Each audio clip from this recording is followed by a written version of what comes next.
Hello students, good morning. हमने exercise 1.3 solve कर रहे थे। एक्सरसाइज 1.3 में क्वेश्चन नंबर फर्स्ट और सेकंड हमारा हो गया था सोल्व। ठीक है, क्वेश्चन नंबर 3 यहाँ पे स्टार्ट कर रहे हैं आज। क्वेश्चन नंबर 3 क्या है, देखो। It is the cost of one refrigerator is 16,995. Find the cost of 326 such refrigerators. One refrigerators की कॉस्ट कितनी है? 16,995 रुपीज। हमें फाइंड आउट करनी है कॉस्ट किसकी? 326 रेफ्रिजरेटर्स की कॉस्ट पूछिए। तो क्या करेंगे, इसको हम इससे मल्टीप्लाई कर देंगे। भाई वन रेफ्रिजरेटर की कॉस्ट आपको दी गई है और 326 रेफ्रिजरेटर की कॉस्ट आपको पूछी। ठीक है, तो वन की आपको कॉस्ट दे रखी है और 326 की कॉस्ट पूछी, यानी वन से ज्यादा की पूछी। इसका मतलब क्या कहेंगे हम कि यहाँ पर क्या होगा, आपका मल्टीप्लाई होगा। क्या होगा? मल्टीप्लाई। देखो कैसे सोल्व करेंगे इसको। क्वेश्चन नंबर 3 का सॉल्यूशन क्या होगा, हमें इस क्वेश्चन में कॉस्ट ऑफ वन रेफ्रिजरेटर ये में गिवन है 16,995 रुपीज। ठीक है, ये किसकी कॉस्ट है? वन रेफ्रिजरेटर की। अब नंबर ऑफ रेफ्रिजरेटर्स कितने हैं? टोटल रेफ्रिजरेटर्स हमारे पास कितने हैं? 326 है। तो इन रेफ्रिजरेटर्स की कॉस्ट हमें पूछिए। तो कॉस्ट ऑफ 326 रेफ्रिजरेटर्स, तो 326 रेफ्रिजरेटर की कॉस्ट क्या होगी? तो क्या करना पड़ेगा हमें? मल्टीप्लाई। ठीक है, तो 16,995 को मल्टीप्लाई करेंगे 326 से, तो क्या आंसर आएगा? 55,40,370 रुपीज।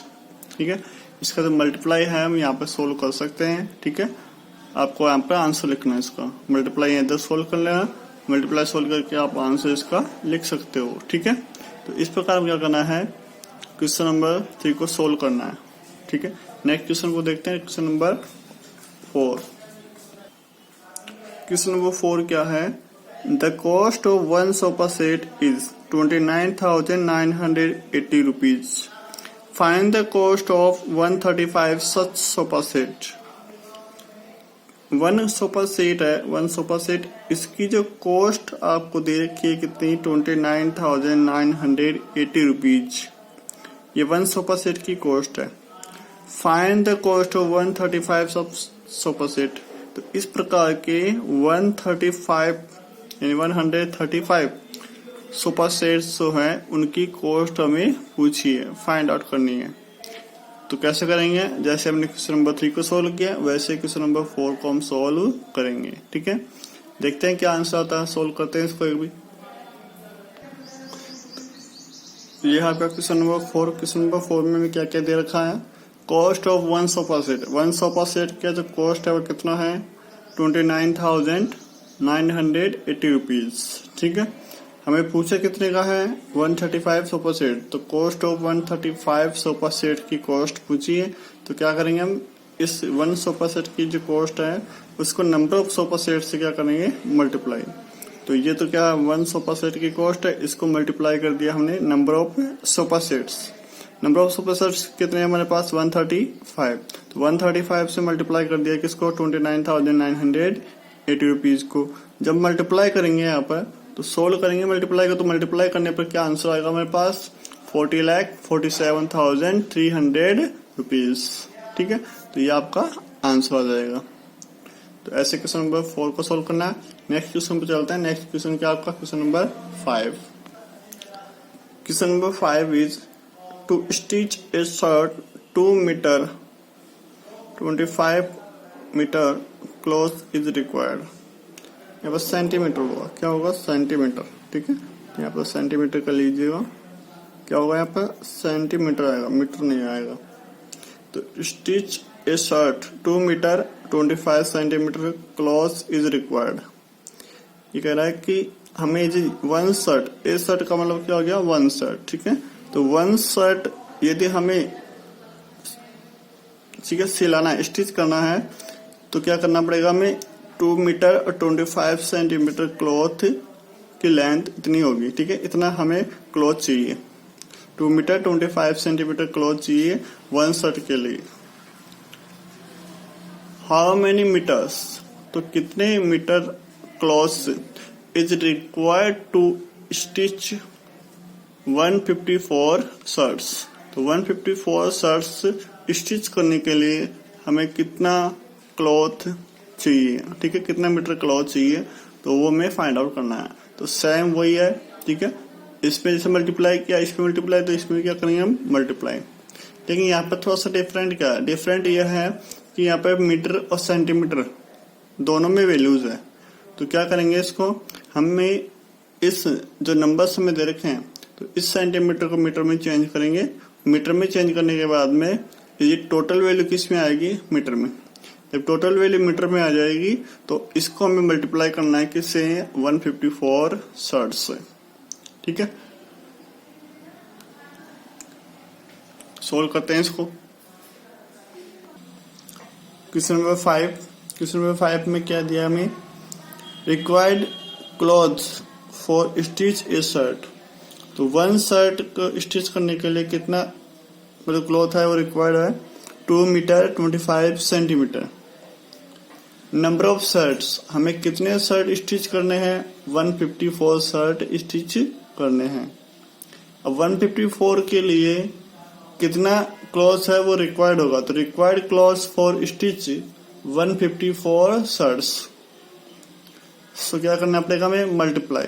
तो ये जो 1 शर्ट है, 1 शर्ट के लिए इतना क्लॉथ चाहिए, तो 154 के लिए कितना क्लॉथ चाहिए, तो हमने क्या कर दिया, 154 से इसको मल्टीप्लाई कर दिए। मल्टीप्लाई करने पर हमारे पास आंसर आएगा, वो क्या आएगा, 346 मीटर 50 सेंटीमीटर। अब टोटल हमें किस में चाहिए, मीटर में, तो क्या करना पड़ेगा हमें, यहाँ पर जो जैसे सेंटीमीटर को मीटर में बदलेंगे तो यहाँ पर ये यहाँ पर क्या लग जाएगा, पॉइंट, ठीक है। तो इसको लिख सकते हैं 346.50 मीटर। अब ये कंप्लीटली किस में हो गया, मीटर में हो गया, ठीक है। तो कितना कपड़ा चाहिए हमें, 346.50 मीटर फॉर स्टिच 154 शर्ट्स, ठीक है। तो ये आपका क्वेश्चन नंबर 5 कंप्लीट है। नेक्स्ट है क्वेश्चन नंबर 6। क्वेश्चन नंबर 6 है, fruits are packed in boxes. Fruits हैं उनको पैक किया गया, किन में, बॉक्सेज में पैक किया गया, ठीक है। Each waiting 25 kg 500 grams.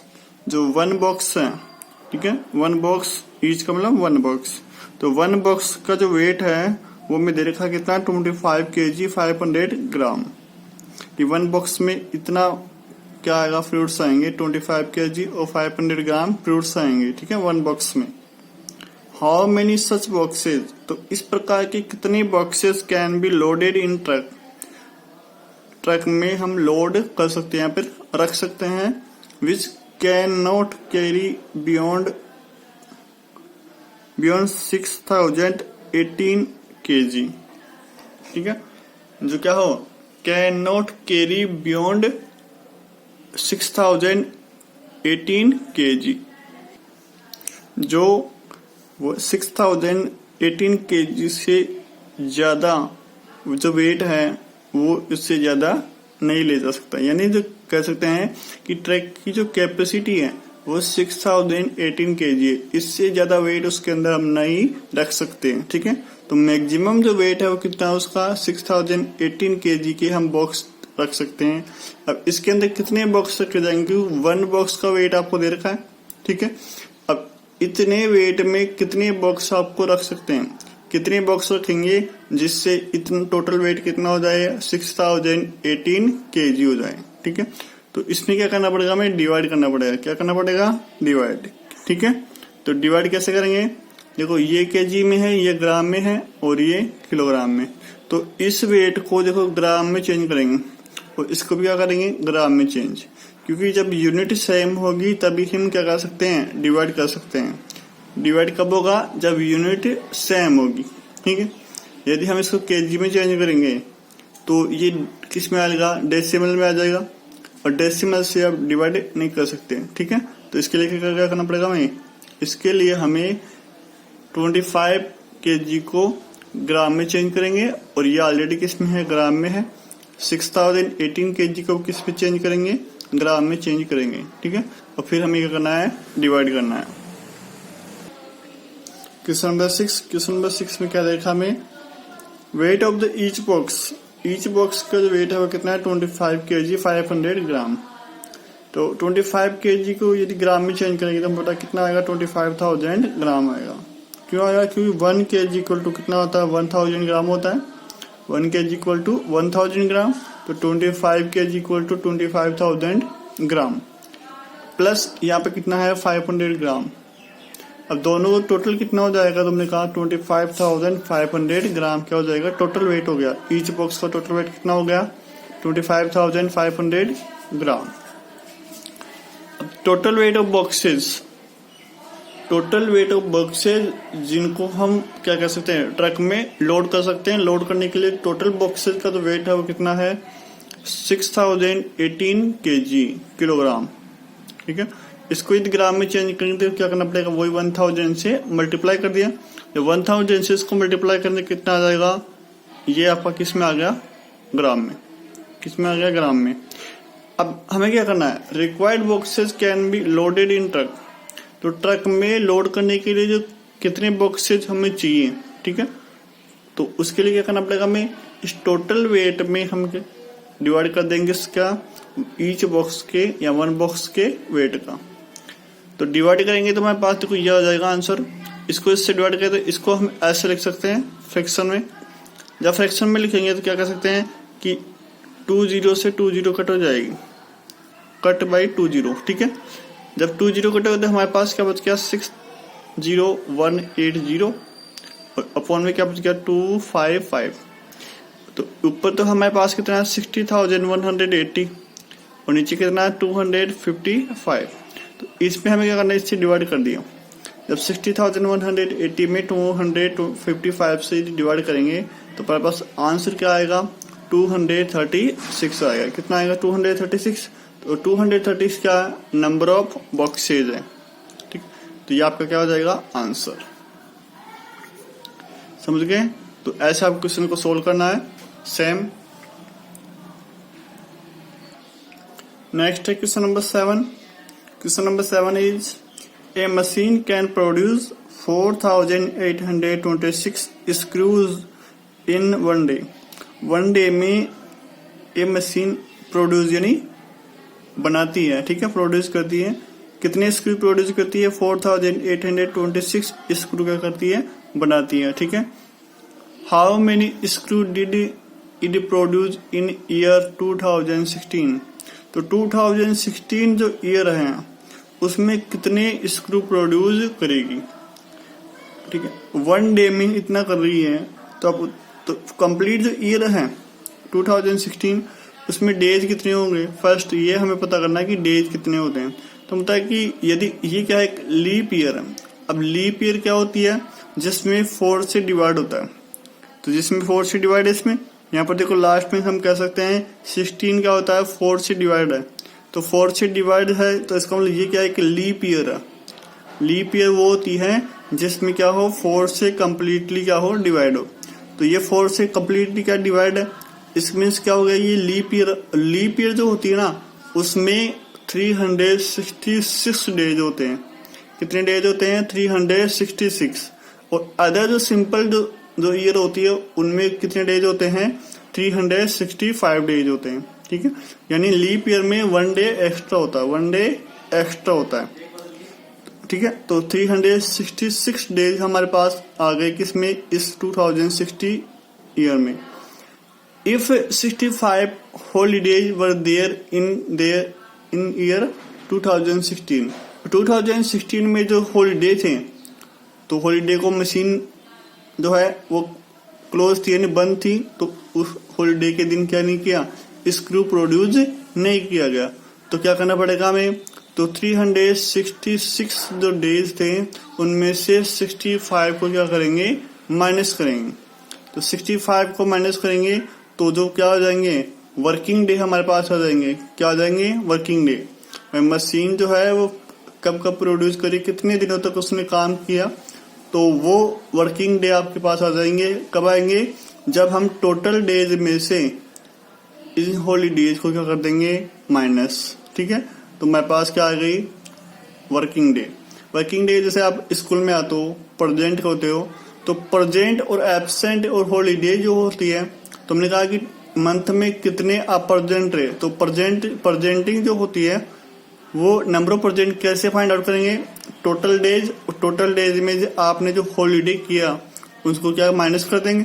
तो माइनस करेंगे तो जितना आपने हॉलीडे कर लिया कंप्लीट, उनको माइनस करने के बाद जो बचेंगे डेज वो क्या होंगे? आपके प्रेजेंट होंगे। ठीक है, तो इस प्रकार हम क्या करेंगे? इसको सोल्व करेंगे।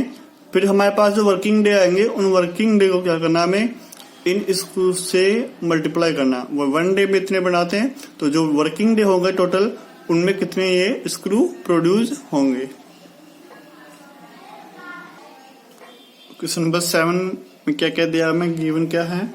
Machine can produce screw in one day 4826 screw क्या करती है? प्रोड्यूस करती है, बनाती है। कितने दिन में? वन दिन में, यानी वन डे में। ठीक है, एक दिन में कितने बनाती है? 4826 स्क्रू बनाती है। Number of days in year 2016 year है, उसमें जो डेज है वो कितने होंगे? 366। बिकॉज ये क्या है कि लीप ईयर है। क्या है?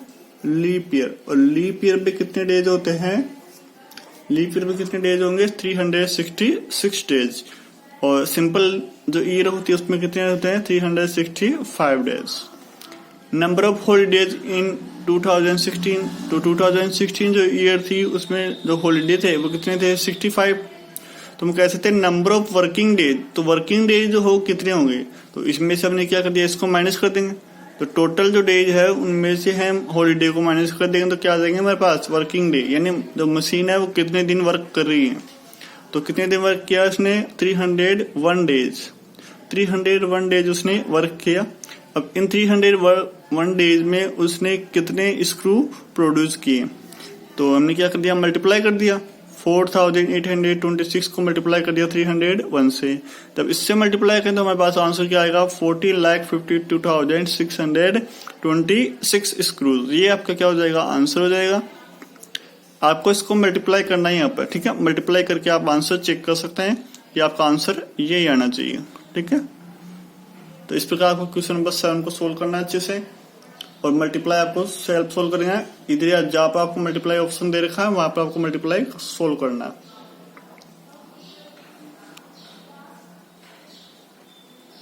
इसके बाद में है क्वेश्चन नंबर आपका 8। क्वेश्चन नंबर 8 क्या है? By how much is 38,56,942 larger than 29,63,854। तो इसने कहा कि ये जो नंबर है फर्स्ट वाला वो सेकेंड नंबर से कितना लार्जर है। लार्जर मतलब ग्रेटर। ठीक है, बड़ा। तो ये नंबर आपको दिख रहा है ग्रेटर है किससे? इससे। तो अभी देखना है कितना ग्रेटर है। तो इसके लिए क्या करेंगे हम?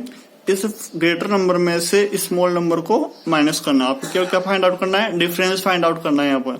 ठीक है, तो आप सोल्व कर सकते हो। डिफरेंस तो माइनस आपको करना है, तो इस फर्स्ट नंबर में से सेकेंड नंबर को माइनस करना है, डिफरेंस आपको फाइंड आउट करना है। क्योंकि ग्रेटर नंबर होता है उसी में से स्मॉल नंबर को माइनस करते हैं। तो यहाँ पर ग्रेटर नंबर ये है और स्मॉल नंबर ये है, तो ये इसमें से हमें क्या करना है? सेकेंड नंबर को माइनस करना है। ठीक है, इसके बाद में क्वेश्चन नंबर 9 क्या है? By how much is 58,36,008 smaller than 60,360। तो ये कह रहा है कि ये जो फर्स्ट वाला नंबर है वो सेकंड नंबर से कितना स्मॉल है।